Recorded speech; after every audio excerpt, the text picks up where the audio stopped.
Here we are, the edge of Cider Hill, and Sam's down there. You can see the white. That's the white thing down there, which is digging bits of dried bread for the seagulls.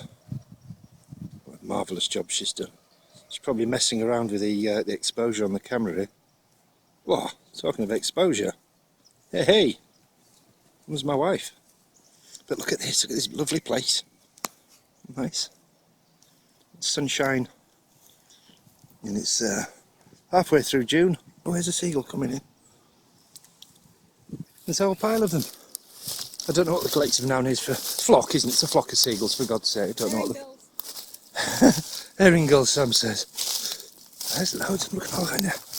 Eating the bread. I don't know how they're flying off. Oh, there are magpies down there.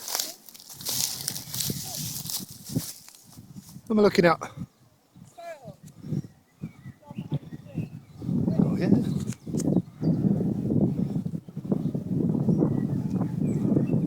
Sparrow, she says. Oh, I'm terrible on this camera. It's the magpies.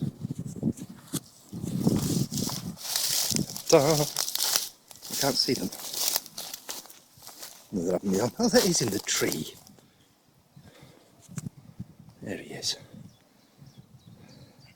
Only bread, I'm afraid, magpie. Still. Right, back to it.